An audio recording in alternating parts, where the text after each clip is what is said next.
One thing I'm sure all you guys have noticed in the past month is Luka Doncic constantly gets ignored and downplayed by the media.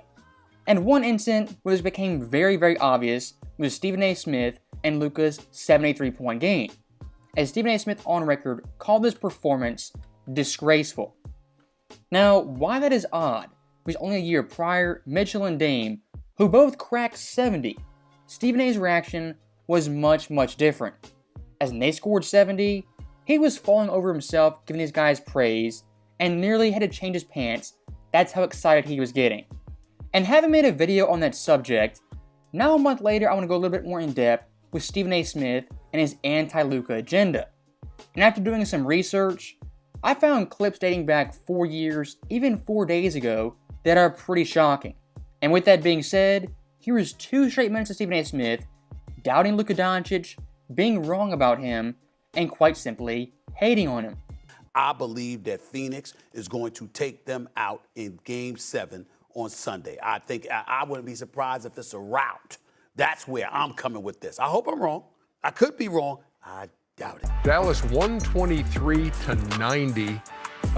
And it wasn't that close. No. We was talking about players under 25. Luka, Jason Tatum, Trae Young, Zion, Anthony Edwards, LaMelo, Shai Gilgeous, D. Fox, or Jordan Poole. I'm going to give you one guy of all those guys I mentioned. Who you taking? A lot of people would say Luka. I'm going to say Jason Tatum.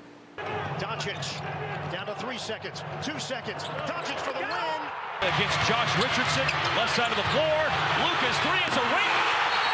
I would say to you, we can't summarily dismiss the notion that Trae Young ain't worth that either. Numbers are similar in the postseason, and here's the advantage that Trae does have, Max. He doesn't have baggage. Luka, officiating, tied. I forgot who was with for most technicals in the league this year. He ain't a better offensive player than Kevin Durant. You can cancel that dream. You stop that nonsense. The best offensive player on the planet Earth is Kevin Durant. Keeps the dribble alive, all the way to the hoop. Scoop to the hoop with a foul. Points 71 and 72. He is something special. And when you have somebody that gifted, who's at the point spot, who, by the way, can rival a Luka, or I say even eclipse him. Jason Tatum 6'9". Jason Tatum can shoot the 3. I saw Jason Tatum drop 46 in a closeout playoff game 6 in Milwaukee. Stunning. 27-point lead. Down goes Johnson. 3. Luka bullseye. Devin Booker will be the best player on the court Sunday. Game 7. It won't be Doncic. It will be Devin Booker Sunday. You don't even. I truly do. No, I think Devin Booker might drop 40. I understand how sensational Luka is offensively. Right. That brother don't think about stopping the cold. No. He don't play any defense. No. I can't have him ahead of those players that I mentioned. What are you? An idiot sandwich. That right there is a pretty lengthy compilation of Stephen A. Smith hating on Luka Doncic. And when it comes to Stephen A. Smith's anti-Luka agenda, like I showed you guys in those clips, it's been going on since well before 2024. And here's the thing with Stephen A. Smith. From time to time, yes, he will praise Luka. But when he does, why he's doing it is very peculiar. Most times when he praises Luka Doncic, either 1, Luka proves Stephen A. Smith wrong, or 2, he'll praise Luka 1 second, but a major but will come in there and he'll cut Luka Doncic down in the very next sentence. And when it comes to the 2020 version of Luka Doncic compared to his peers, outside of Jokic, this guy is the best offensive player in the world. And in terms of high volume scoring, regular season and playoffs, nobody is better than Luka Doncic. Yes, he has defensive flaws. This year improved on that end drastically, but offensively, his passing and playmaking, that combination is so rare. In a lot of ways, nerfs his defensive flaws. And if you're looking around the entire association, if you had to pick one guy to be a sure bet to get 30, 40 points in a playoff game, Luka Doncic is your best bet. And looking at his offensive ranks this year, by far the best of his career. As in scoring, ranks first, averaging 34.5 points per game, the highest since Kobe. Second in assists, first in boards for guards, second in threes made behind Steph Curry, and top 10 in steals. And once again, looking back at that passing-scoring combo, Luka right now is on pace to be responsible for the most points per game since Westbrook in 2017. And if you want to look at NBA history, Luka this year is once again on pace to average 38 and 8. In the last 45-50 years, only 2 other players have accomplished that in a season. Of course, Westbrook, but also Michael Jordan. And by doing this back-to-back, Luka will join the Big O as the only player with back-to-back 38 and 8 seasons. When you look at Luka Doncic putting up those stats, you would think this guy was 28-29 going on 30. But in reality, he just turned 25. And being so great, so dominant at a young age, it kind of warps the media perspective of Luka's championship hopes. As again, he just turned 25 and is barely entering his prime. And I want to show you guys this clip. Shai Gilgeous-Alexander, who in his own right, is a great player. When it comes to Stephen A. Smith talking about SGA, he used the word kid when describing him. Shai Gilgeous-Alexander is spectacular. He's put us on notice. We got to stop ignoring this kid. He's that special. That's what I'm talking about right there. Luka Doncic has been so great, so dominant. He's been in the public eye for so long. Someone like SGA, who's the exact same age, gets called a quote-unquote kid, but Luka Doncic is held to crazy high standards. And look, not hating on SGA in the slightest, but Luka, since really year 2, has been an MVP player and a top 10 player. Each of the past 4 years has been first team All-NBA. I mean, let's pump the brakes a little bit.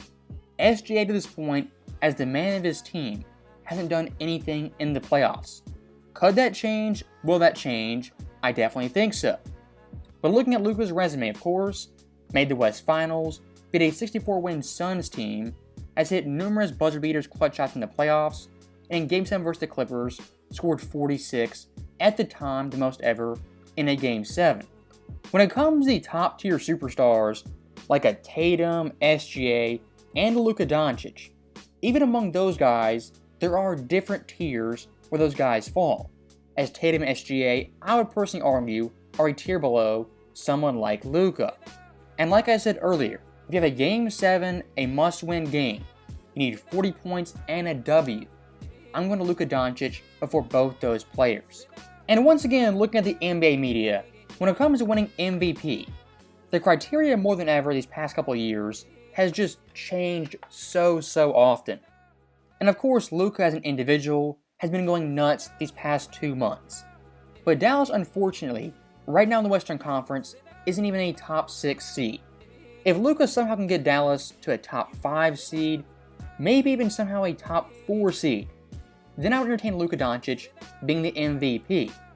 But right now being the 8th seed, I just can't go that far with it.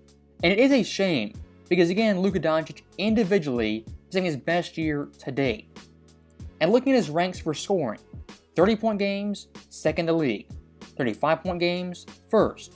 40-point games, first. 45-point games, also first. And 50-point games, ranked second. And of course, versus Atlanta, scored 73, the most on the season. What makes Luka so deadly, so special, his ISO game is reminiscent of a prime James Harden. As each of the past 2 years, Luka himself has led the NBA in ISO points per game. And the 1 year he finished second, of course, he was behind James Harden. And if you want to talk an individual offensive skill set, scoring at all 3 levels, Luka, he just isn't threes and layups. That in-between game, the mid-range game, the floaters, he also has that.